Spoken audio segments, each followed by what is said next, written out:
ready to get married if Josiah asked? Would she be ready to join the Yoder family? She couldn't think about that now.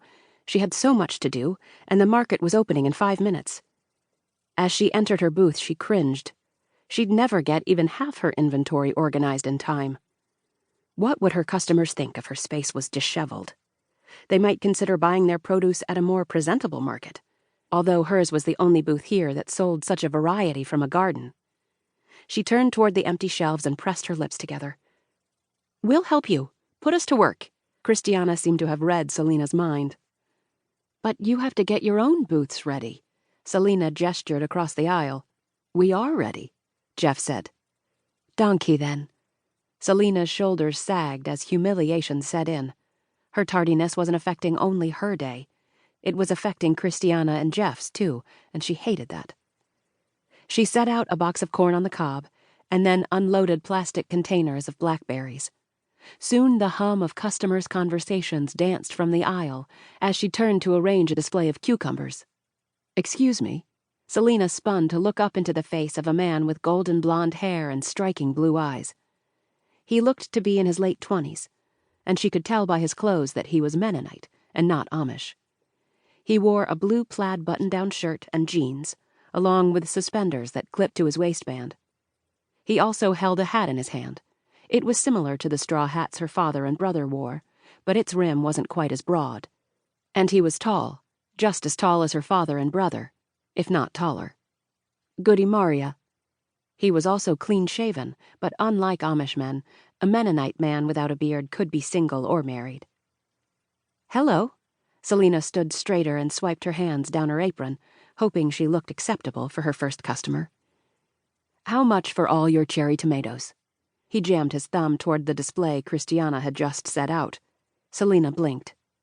Had she heard him correctly? "You want all of them? Please." He gestured widely. "I'd also like all your cucumbers, carrots, and butterhead lettuce." Salina tilted her head and studied his face. She wasn't in the mood for humor this morning. "Is this some kind of joke?" He chuckled. "No, it's not. I own the restaurant across the street. Zimmerman's Family Restaurant. You may have noticed it. We've been open for about a year, and I want to add some dishes with local ingredients to my menu and upgrade my salad bar. I'm not just the owner, I'm the chef, too." "Oh. You'll have to stop by for a meal sometime." She nodded and looked past him as customers filed in and out of nearby booths. How would she make it through the day if this man wiped out so much of what she had to offer? Christiana and Jeff came over, and her cousin's eyes sparkled with what was no doubt curiosity as she looked back and forth between Salina and her customer. "We're going to head back to our booths now. Donkey for your help." Salina touched Christiana's arm. "I'll talk to you later." "Gern geschehen." Christiana nodded at the man, who smiled at her, and then she and Jeff hurried off. The man looked down at the floor as Daisy, the resident marketplace cat, brushed against his leg. Then he grinned as he squatted and rubbed her chin. "Hello there. What's your name?" "That's Daisy," Salina said. "She lives here and likes to visit with the vendors and customers."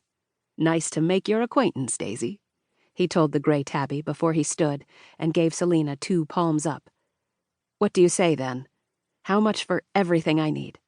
Let me work up a price for you." "Fantastic." He rubbed his hands together. "You have a great selection. Where do you get your produce?" "I have a large garden." She walked to the counter at the back of her booth, and he followed. "You grow all this?" He glanced around, taking in all her displays. "Yeah." She pulled a calculator from a shelf under the counter. "This is impressive. How long have you been gardening?" "Ever since I could walk, I suppose." She began pushing buttons. "Goody Maria, Salina," one of her regular customers called as she entered the booth, causing her to look up. "Hi, Salina." Another Amish woman waved at her. Salina smiled at them both before one perused her cucumbers and the other her corn. Then she finished her task and gave the man her price. "That's fair." He pulled out his wallet and counted out a stack of bills. "I can tell you're popular around here." Her cheeks heated as she took his money. "I'm not popular, but my produce sells well. I'm not surprised you stay busy."